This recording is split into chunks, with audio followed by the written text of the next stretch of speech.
Bonjour à tous et bienvenue sur videobourse.fr pour une analyse moyen terme, moyen, long et court terme d'ailleurs, de la paire euro-dollar comme chaque jour sur videobourse.fr. Donc aujourd'hui, on va voir ce qui s'est passé. Il s'est passé des choses, notamment hier, par rapport à l'euro-dollar. Alors on était dans un range, on l'avait vu depuis plusieurs jours maintenant, depuis le 24 janvier dernier. On est sorti à la hausse de ce range en cassant la zone de résistance des 1.3234. Donc certains ont dû prendre des positions à l'achat pour ceux qui ont joué la cassure des précédents plus hauts. On a cassé également les 38.2, même si on ne s'est pas encore vraiment éloigné de cette zone. Prochain objectif pour moi ce serait, si on confirme la cassure des 38.2, c'est-à-dire si on poursuit le mouvement haussier, mais quand même je pense que c'est relativement confirmé dès maintenant, un retour vers 1.3430, je mettrais mon objectif en dessous à 1.3425 par exemple. Mais ce serait si j'avais l'envie de prendre position à l'achat, ce qui n'est pas le cas pour le moment, puisque je ne vais prendre position que dans le sens de la tendance, et que la tendance de fond reste baissière sur l'euro-dollar, à l'image de cette face dézoomée en journalier, avec des pôles de plus en plus bas, des pôles de plus en plus bas, et des canaux baissiers de fond. Avant de nous intéresser davantage aux techniques, point sur le fondamental, avec plusieurs nouvelles aujourd'hui. Alors, déficit public, la Cour des comptes appelle à un effort accru, peut-être dès 2012. Voilà, donc ça se précise et la rigueur va s'instaurer un peu partout en Europe, notamment en France. Free, on s'en fout. Mais déficit de l'État français inférieur aux prévisions. Donc ça, c'est une bonne chose. Un chiffre en amélioration de 4,5 milliards d'euros par rapport aux dernières prévisions qui doit permettre à la France. Voilà, ok. Donc on a amélioré le déficit, ça c'est une bonne chose. Fissure sur la voilure, on s'en fout. Grèce, le texte final de plan de redressement remis au parti pour aval. Donc ça avance du côté de la Grèce et enfin ça va se déboucler. Ça fait une semaine et demie qu'on nous disait.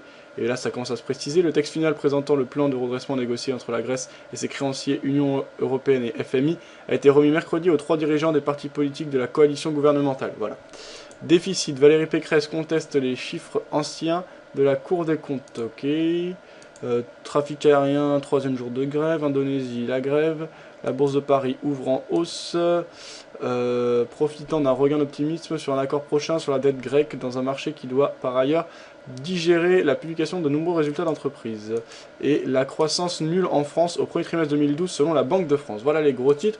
Au niveau des chiffres macroéconomiques qu'on pourra attendre aujourd'hui, il n'y a pas grand chose. Ce matin, il y a eu des chiffres par rapport à l'économie européenne avec la balance commerciale allemande qui est tombée moins bonne qu'attendue, le solde budgétaire du gouvernement français qui est tombé conforme aux attentes, la production industrielle espagnole moins bonne qu'attendue, et moins bonne que les chiffres. Ah, un peu meilleure que les chiffres précédents, pardon. Et à 13 h, on aura les demandes d'hypothèque Amber relatives à l'économie américaine, on aura les inventaires du pétrole relatifs à l'économie européenne, on aura à 11 h 30 l'Allemagne qui émettra des bons. Des émission de Bobs à 5 ans, c'est quoi ça, Bobs? Je sais même pas ce que c'est. Je suppose que c'est des bons. Hein. Donc tout au long de l'après-midi, on aura des nouvelles par rapport à l'économie américaine. Rien de grandiose, si ce n'est à 19 h, les adjudications d'obligations à échéance 10 ans. Donc on surveillera du coin de l'œil. Mais voilà, pas de grosses nouvelles, pas de gros chiffres macroéconomiques, mais cette histoire de dossier grec là, ça peut déboucler et amener de l'accélération si ça se confirme dans l'après-midi, puisqu'on sait que tous les investisseurs ont les yeux rivés vers ce cas.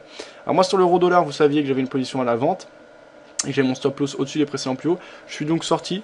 C'est donc une position que je clôture en perte. On était rentré à 1.3095, la sortie s'est faite à 1.3240, ce qui veut dire une perte de 150, non quand même pas, 100 pips et 45, oui voilà, 145 pips.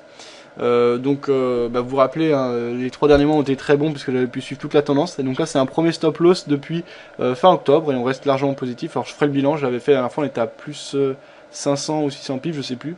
Donc là, on enlèvera 145 pips, on reste largement positif sur cette tendance. Et donc pour l'instant, je suis en dehors du marché. Alors, il me reste une position ouverte sur l'euro franc suisse, elle va bien. Hein, vous vous rappelez que j'avais pris position à 1.2046. Ça vous pouvez le suivre sur le suivi du compte MyFXBook disponible dans la partie suivi des résultats sur videobourse.fr. Stop loss 1.1946, une autre position d'attente à 1.20 pour jouer justement une éventuelle intervention de la Banque Centrale Suisse, ce qui n'est pas le cas pour le moment. Position gagnante de 70 € avec un swap positif, on est rentré à 1.2046, les cours sont actuellement à 1.2111, on laisse courir, c'est plutôt une position de long terme avec les swaps dans mon sens. Donc je laisse courir de ce côté-là. Euro, dollar, voilà, alors on va reprendre en journalier. Déjà, puisqu'on a marqué le nouveau plus haut, je peux considérer qu'on poursuit le mouvement et donc on a une phase de repli. Et donc ça me permet de tracer une trendline ici. Donc je vais mettre en marron.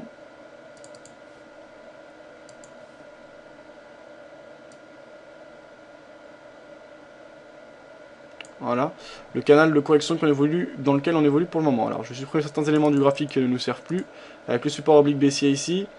Phase de correction au-dessus des 38.2, ce qui veut dire que la tendance de fond commence à être remise en question, ce qui ne veut pas dire qu'elle s'arrête. Hein. Si les vendeurs reviennent, il faudra le prendre en compte et garder à l'esprit qu'ils sont dans leur force, puisque la tendance de fond reste baissière.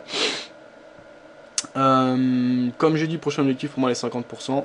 Honnêtement, au journaliste, j'ai pas grand chose à ajouter. Voilà, c'est tout. Donc phase de correction accrue, puisqu'on dépasse les 38.2. Prochain objectif pour les acheteurs, 50%. Pour ma part, je n'irai pas chercher ces niveaux, puisque je vais uniquement trader la tendance. Donc j'attends que le mouvement de hausse s'essouffle pour prendre une position à la vente, quand les vendeurs me prouveront qu'ils sont capables de reprendre en main ce marché. Toujours dans le sens de la tendance de fond.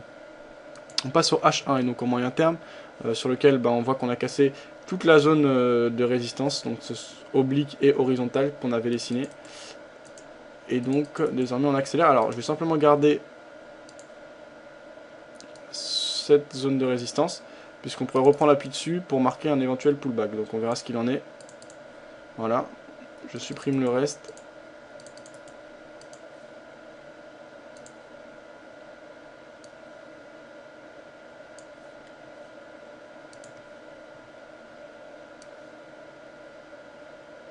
Ok, voilà pour moi ce que l'on peut tracer en H1.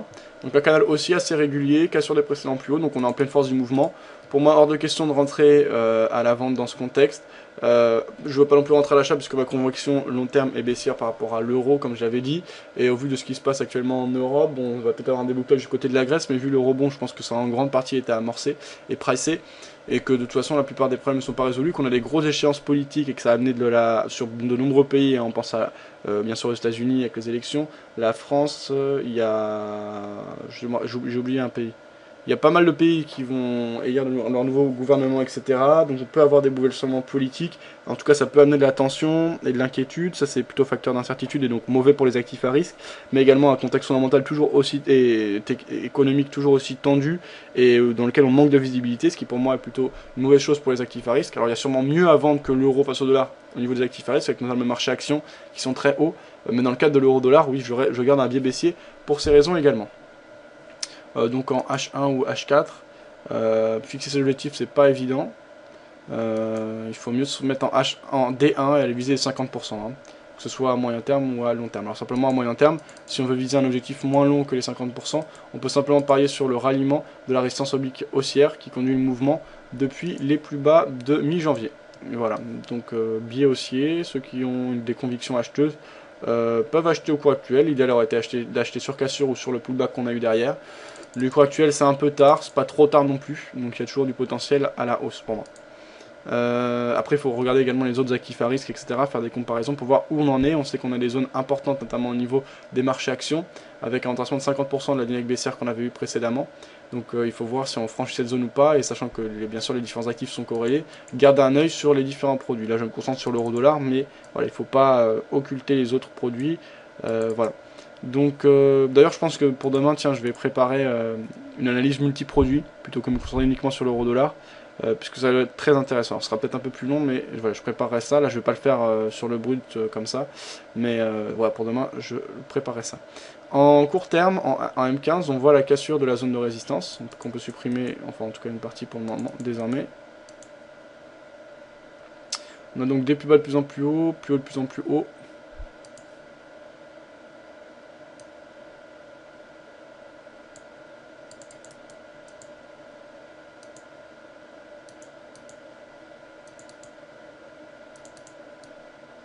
Voilà.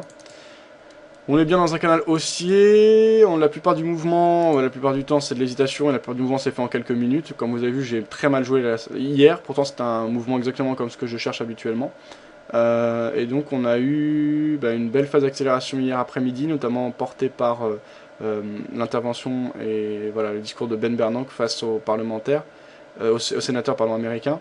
Et aujourd'hui, donc, les investisseurs sont plutôt optimistes dans l'attente de débouclement en Grèce, sachant que le rapport a été remis, on l'a vu, ce matin. Et donc ça peut vraiment être annoncé cet après-midi, mais ça fait maintenant de nombreux jours qu'on nous le dit et que ça se passe pas. En tout cas, à court terme, on s'est affranchi plusieurs zones de résistance importantes. Résistance horizontale, ici les 1.3233, et résistance oblique, qui était une résistance oblique baissière. On s'est affranchi du canal baissier, là on peut supprimer ça. On peut également supprimer les Fibos. et donc reste plus qu'à suivre le mouvement puisqu'on a cassé les différentes zones de résistance. Donc voilà, ça confirme ce que l'on voyait précédemment. Donc pour conclure, mon avis sur l'euro-dollar, moi je suis en dehors du marché puisque je trade à moyen terme, on va dire sur plusieurs jours, et je veux uniquement être dans le centre de tendance de fond qui reste baissière.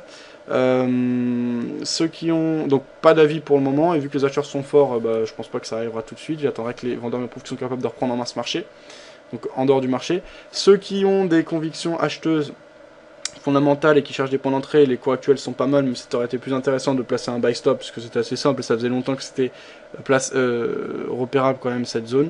On peut quand même rentrer maintenant.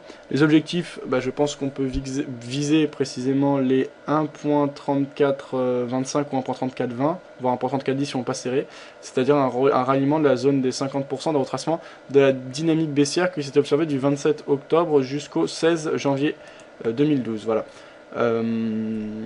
Ça c'est pour le moyen terme. C'est pour le moyen long terme, pardon. Pour le moyen et court terme, bien profiter de la cassure des différentes zones de résistance et du fait que voilà, le dossier grec va sûrement se déboucler rapidement, même si une bonne partie a été pricée, on a quand même des chances que il y a des accords qui calment un peu les investisseurs, et donc on poursuit sur ce mouvement de hausse. Donc sur le moyen et court terme, plutôt spéculer à la hausse je pense, et suivre le mouvement en cours, sachant qu'on s'est affranchi de zones importantes, et qu'on peut encore avoir du potentiel, puisque désormais les zones de résistance sont assez loin, hein, comme j'ai dit tout à l'heure, les 1.3420, on est actuellement à 1.3261, donc dans le cadre de position court terme, dans laquelle on va chercher quelques dizaines de pips, à mon avis c'est plus intelligent de jouer à l'achat, et de suivre le mouvement en cours. Voilà, c'est tout ce que j'ai à dire, bon trade à tous, et à bientôt sur videobourse.fr.